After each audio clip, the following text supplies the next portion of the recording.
All right, so this is the battery setup. I did, the last video was on the inverters, which is on the other side of this wall. And now we're inside, and these are the lithium iron phosphate batteries that run our off-grid property. So these are 200 amp hours a piece. We have 4 of them, so 800 amp hours total.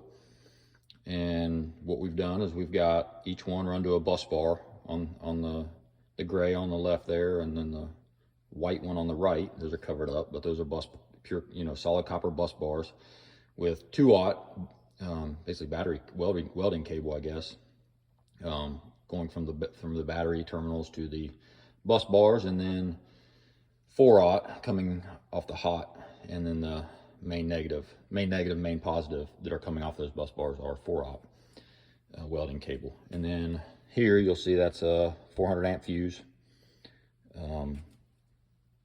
And then it goes back to these bus bars, which run outside to the inverters and also to these charge verters, which are EG4 makes these, and these are chargers, basically super nice chargers that can kind of accept. The inverters sometimes have a difficult time accepting dirty power, where if you don't have like a really nice pure sine wave, or the voltage spikes up and down on your generators when you go to charge the batteries, it'll kick in and out with the inverters. Whereas if you go to the charge verters directly, they can accept a super dirty power and then clean it up and charge your batteries, which is nice. So we don't really use these much because the generator we have now hooked up does a really good job, and the inverter doesn't have any trouble with it.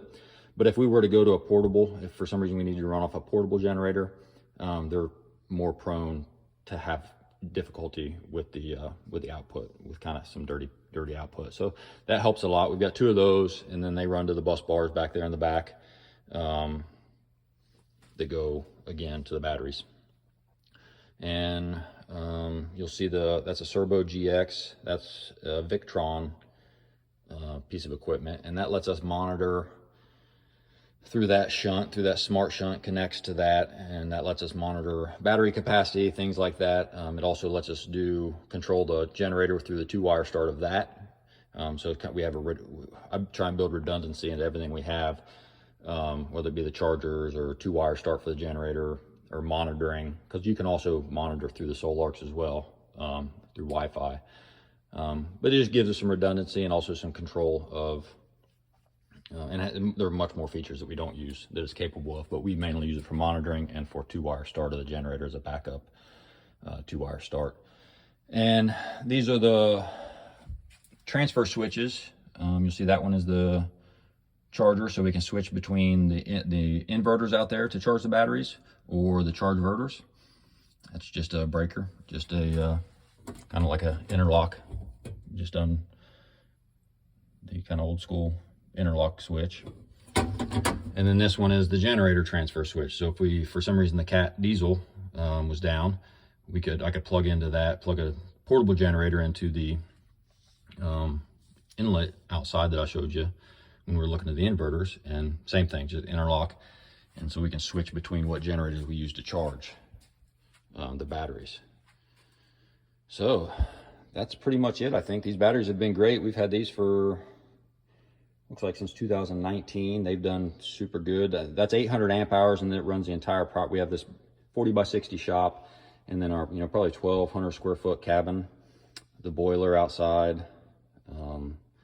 We run mini splits for AC, the boiler for heat, and we don't. This will last us probably 2 days with no sun before the generator kicks on to top them off.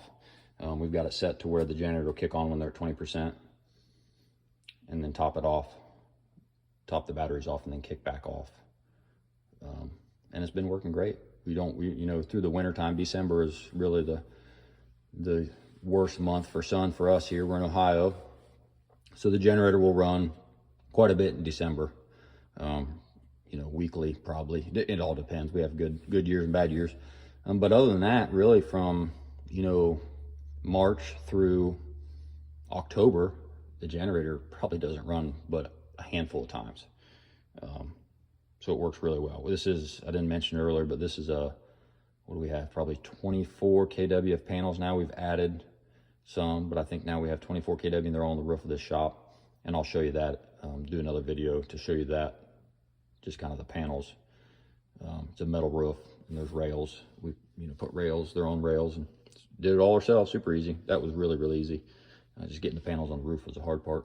But yeah, so this is it. This is our battery setup. It's been great. Not an expert by any means, but we've kind of figured it out. Just doing a little research.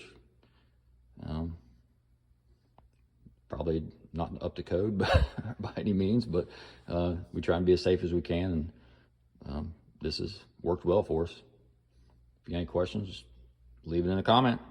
Thank you.